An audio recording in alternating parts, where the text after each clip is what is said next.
Hello, everyone. This is Sharice Moore with HTBT Ministries. It's time for us to do our reading through the Bible daily.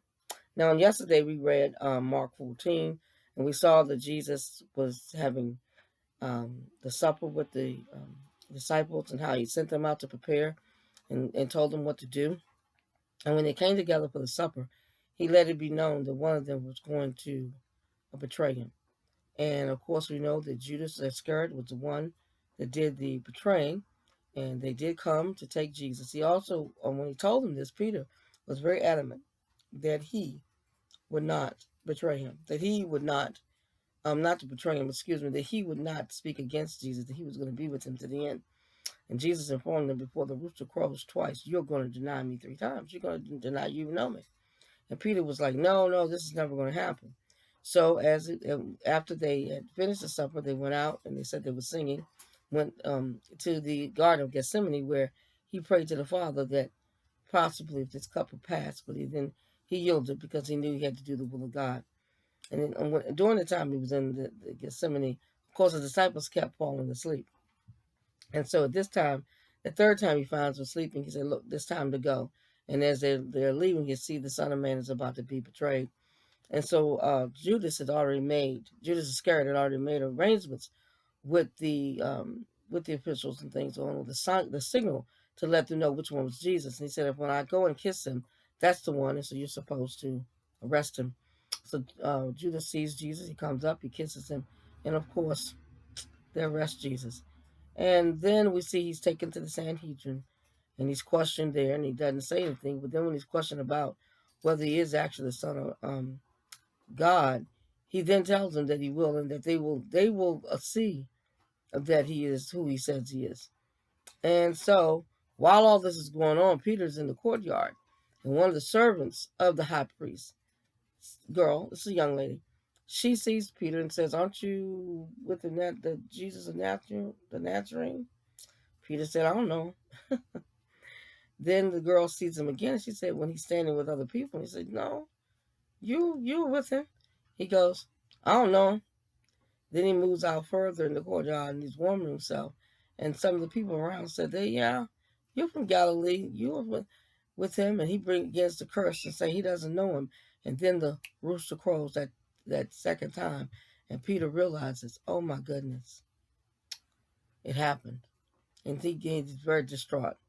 He did deny Jesus 3 times. And so that brings us to chapter 15. So if you would pause the video and go get your Bible, come back, and read Mark 15 with me. I will be reading Mark 15 from the New International Reader's Version of the Bible, which is the NIRV. So get your Bibles. Let's read. It was very early in the morning. The chief priests with the elders, the teachers of the law, and the whole Sanhedrin, made their plans. So they tied Jesus up and led him away. Then they handed him over to Pilate. Are you the king of the Jews? Asked Pilate. You have said so, Jesus replied. The chief priests brought many charges against him. So Pilate asked him again, aren't you going to answer? See how many things they charge against you? But Jesus still did not reply. Pilate was amazed. It was the usual practice at the Passover feast to let one of the prisoners go free. The people could choose the one they wanted. A man named Barabbas was in prison. He was there with some other people who had fought against the country's rulers. They had committed murder. While they were fighting against the rulers, the crowd came up and asked Pilate to do for them what he usually did. Do you want me to let the king of the Jews go free? Asked Pilate.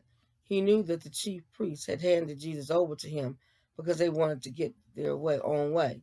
But the chief priests stirred up the crowd, so the crowd asked Pilate to let Barabbas go free instead. Then what should I do with the one you call the king of the Jews? Pilate asked them. Crucify him, the crowd shouted. Why? What's wrong? What wrong has he done? Asked Pilate. They shouted even louder, crucify him. Pilate wanted to satisfy the crowd, so he let Barabbas go free. He ordered that Jesus be whipped. Then he handed him over to be nailed on a cross.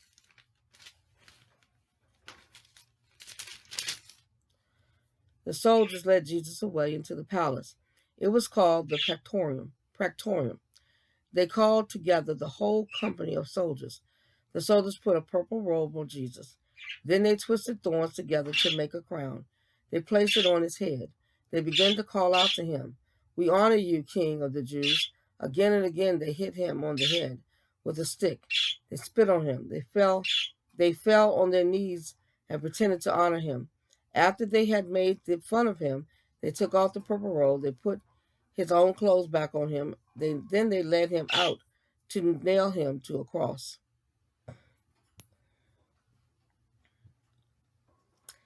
A man named Simon was passing by. He was a Cyrene. He was the father of Alexander and Rufus. Simon was on his way in from the country. The soldiers forced him to carry the cross. They brought Jesus to the place called Golgotha.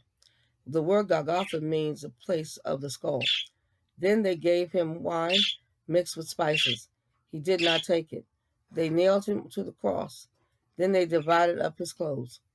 They cast lots to see what each of them would get. It was 9 o'clock in the morning when they crucified him.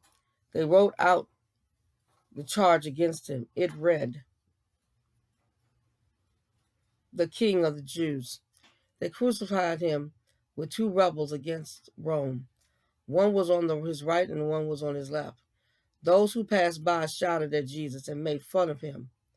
They shook their heads and said, "So you are going to destroy the temple and build it up again in 3 days? Then come on down from the cross. Save yourself."